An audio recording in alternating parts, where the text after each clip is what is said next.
Welcome back. It's potato planting time at the Baker farm. You know, potatoes are pretty darn easy to grow.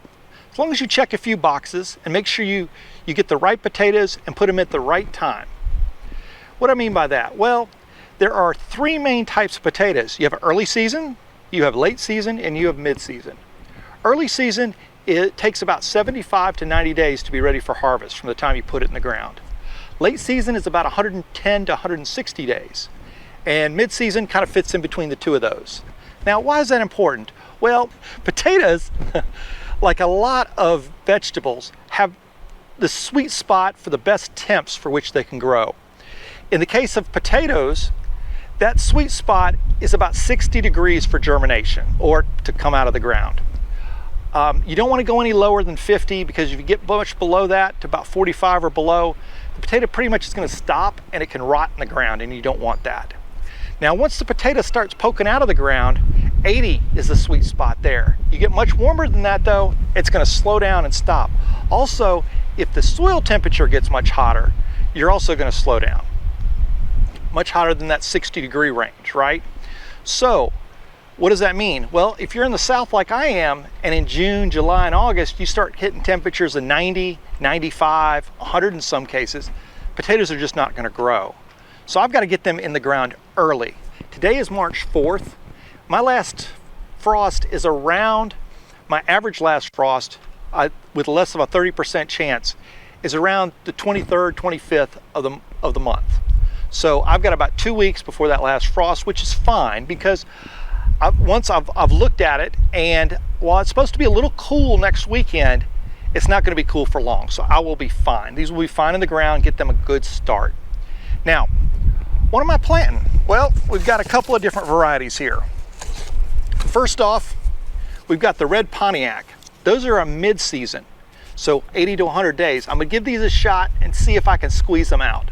I'm thinking I can, because if we look at April, May, that's 60 days there.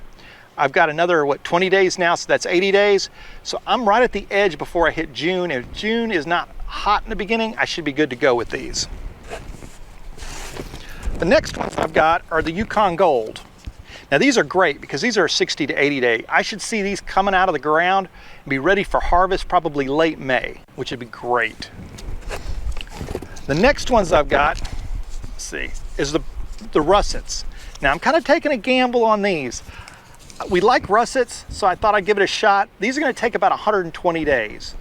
So while not a late season, it's an early late season, so I have to keep my fingers crossed for that. Okay, so you've got your potatoes. The next step is preparing them to be planted. So what does that involve? Well, a lot of people swear by what's called chitting a potato. And what that means is putting it somewhere in your house where it's about 70 degrees for a couple of weeks before you plant it. And what that does is it lets it grow these little spuds. And you've probably seen these in your pantry on your store-bought potatoes that have been in there a little too long.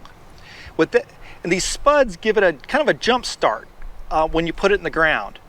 Kind of like starting seedlings inside for some of your other plants. Now, do you need to do that? Oftentimes, no. As long as you stick them in the ground the right way, you're good to go. Okay, so you've chitted your potato, or maybe not. What you'll find on them is several eyes or sprouts on each potato, and that's good because that means they've done what they need to do and they've got a little jump start. Now, if you want to make the potatoes go a little farther, give you more to plant, you can cut some of these. So what you want to do is make sure that you have at least 2 sprouts or eyes in each section. I'm going to check here. I don't see any right off the top of my head where I've got 2 that would be easy to cut. Now, they don't have to be sprouted like this. They can be just kind of starting to poke out, but the sprouts are better. So what you would do is you would cut the potato between those sprouts and those eyes, and then you want to make sure you kind of harden the potato. You'll have exposed fresh raw potato in there, and that can rot if it's put in the ground at the wrong time, if the temperature's not right or the moisture's not right. So what you want to do is leave it in your home on a cookie sheet for several days, 3 to 5 days, until that cut spot, that exposed potato, forms a callus. And once that callus has been formed, then you can put these in the ground. And you want to put that callus or that cut piece facing down. Okay, so now your potatoes are ready to plant. Where are we going to plant them? Well, the nice thing and the easy thing about potatoes is you can plant them about anywhere, as long as they can get good sun. And they need full sun, about at least 6 hours a day. So what can you plant them in? You can plant them in buckets. You can plant them in raised beds. You can plant them in grow bags. You can plant them in cardboard boxes. Just about anywhere where you've got 12 inches at least of good, well-draining soil. Today, I'm going to be planting in grow bags. So let's go take a look at that. All right, so like I said, we're going to put ours in grow bags today. These grow bags are kind of large. These are 100 gallons. You don't need anything near this size. You can go with a 5-gallon bucket, a 5-gallon grow bag. I just got a really good deal on these, and I thought I'd give it a try. I'm probably going to put maybe about 5 per grow bag. When you plant these, you want to have them about a foot apart, and they need to be about 4 inches under the dirt. Now, when you have a grow bag, you want to have a layer of about 4 inches of good soil beneath your potatoes. And that's what I did several days ago, is I put a layer of soil in these. Now, we'll go ahead and put the potatoes in, and we'll get that set up and we'll be good to go. First thing though, is we want to go ahead and flip down the edge of the grow bag. One, that will make it easier to get our soil in there, and two, it also makes it easier to get sunlight so it doesn't have a shadow.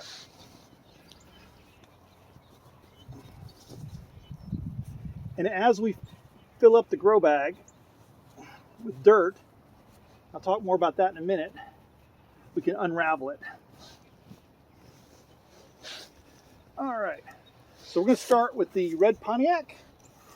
We've got our first one here, and I'll go ahead and just kind of put it right there. Now we'll get another one. Remember, like I was saying, we want to have the spud up, or the sprout up actually.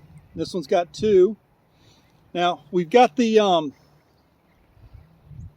root connections here, so if this didn't have any sprouts, this would be what we want to have face down.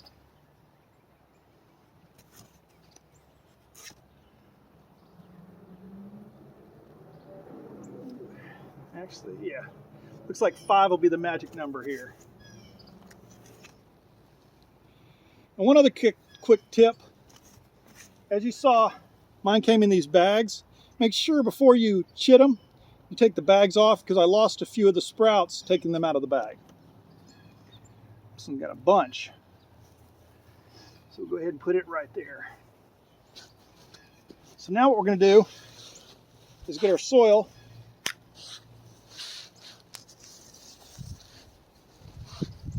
and dump it in there.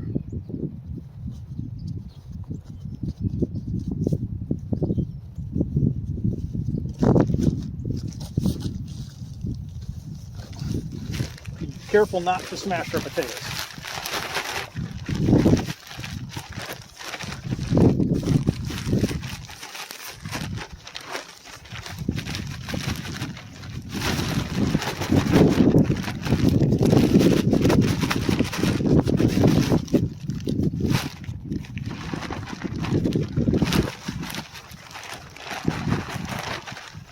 Now naturally, you don't have to use store-bought soil for this if you already have good soil at your house.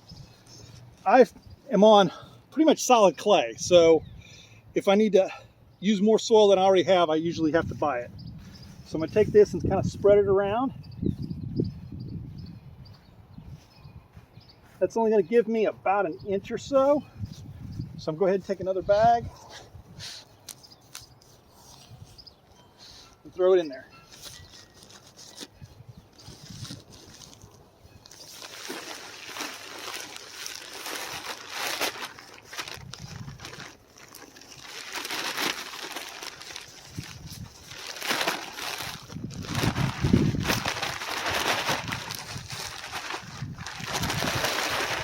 What I'm also going to do with this bag is go ahead and mix a bag of manure, compost with it.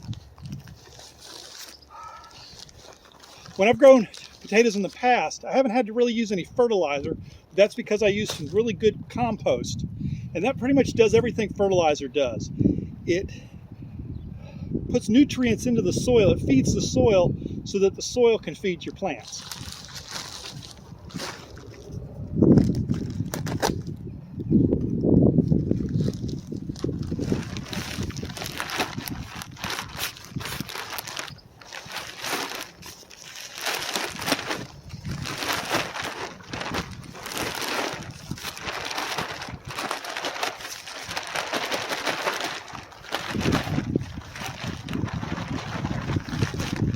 Go ahead and just mix this in together.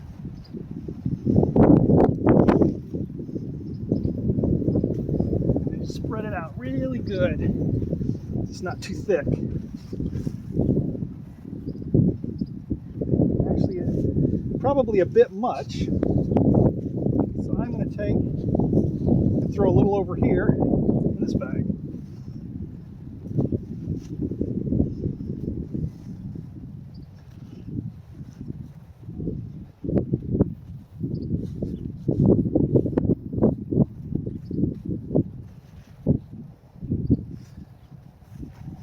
Spots.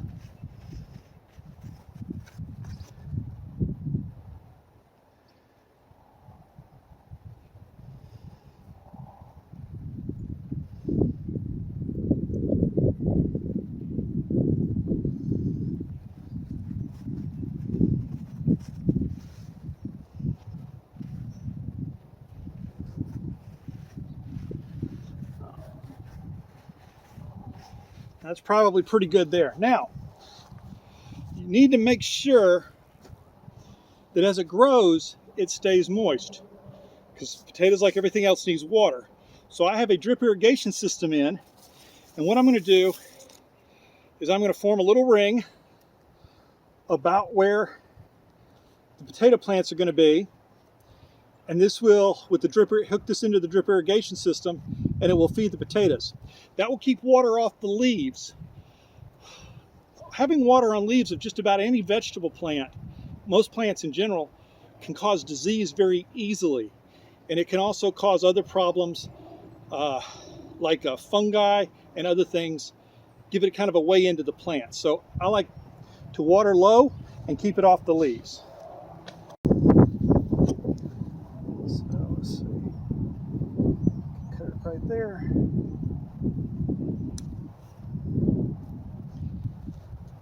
And if you're interested in more about drip irrigation, I have a video I'm working on that should be up fairly soon that kind of explains the whole process. We're setting it up.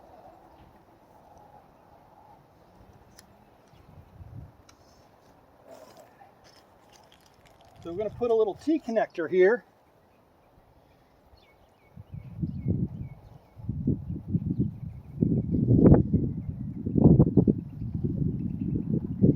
This is 1/4-inch drip tube with half gallon an hour emitters.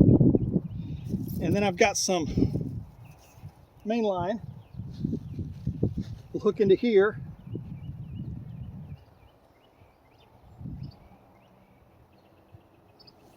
And we'll run it down to our drip line here behind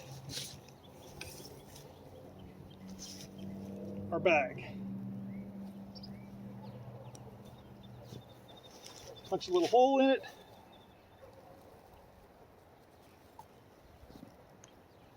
Then we need a straight one.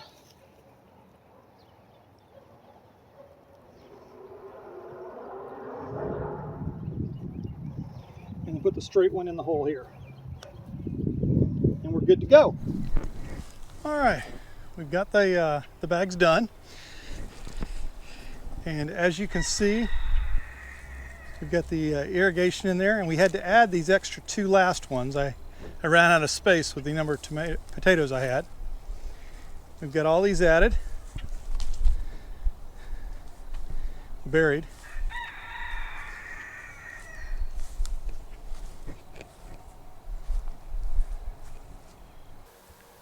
Now that the potatoes are in the ground, the next thing I'll need to do is just keep an eye on them.